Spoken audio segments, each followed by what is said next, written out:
Thailand और Cambodia की जंग हो रही है। कंबोडिया पाकिस्तान से मदद मांग रहा है, जबकि थाईलैंड अपने बहुत से इलाकों में मार्शल लॉ लगा रहा है। यह जंग क्यों हो रही है और कंबोडिया पाकिस्तान से क्यों मदद मांग रहा है? नाजरीन, हमारी इत्तलात के मुताबिक थाईलैंड और कंबोडिया के दरमियान 800 किलोमीटर का बॉर्डर है। इस बॉर्डर पर बहुत सी हिस्टोरिकल जगहें हैं, बहुत से मंदिर हैं। कंबोडिया कहता है कि इन हिस्टोरिकल प्लेसेस पर हमारा हक है, जबकि थाईलैंड कहता है कि इन हिस्टोरिकल प्लेसेस पर हमारा हक है। नाजरीन, अमेरिका सपोर्ट कर रहा है थाईलैंड को और चाइना की जानिब से सपोर्ट किया जा रहा है कंबोडिया को। तो अगर आप ये बोलें कि ये जंग अमेरिका और चाइना के दरमियान है तो गलत नहीं होगा। खैर, कंबोडिया पाकिस्तान से क्यों मदद मांग रहा है? नाजरीन, मैंने पहले आप लोगों को बताया था कि पाकिस्तान को यूनाइटेड नेशन सिक्योरिटी काउंसिल का प्रेसिडेंट बना दिया गया है और जब भी कहीं पर जंग होती है, किसी को मदद की जरूरत होती है, तो वो यूनाइटेड नेशंस के पास आता है। नाजरीन, इसीलिए कंबोडिया बार बार पाकिस्तान से कह रहा है कि आप यूनाइटेड नेशन सिक्योरिटी काउंसिल के हेड हैं, प्रेसिडेंट हैं,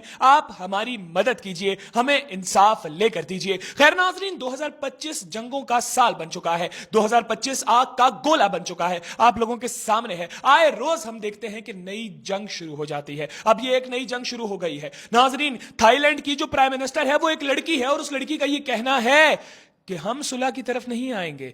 वो हिस्टोरिकल प्लेसेस जो बॉर्डर्स पर मौजूद हैं वो हमारी हैं, हम कंबोडिया को नहीं देंगे। अगर कंबोडिया लेने की कोशिश करेगा तो हम फुल पावर से अटैक करेंगे कंबोडिया के ऊपर। आप लोग इसके ऊपर क्या राय रखते हैं? जरूर कमेंट सेक्शन में अपनी राय का इज़हार कीजिएगा। इसके साथ ही मुझे दीजिए इजाजत। अल्लाह हाफिज।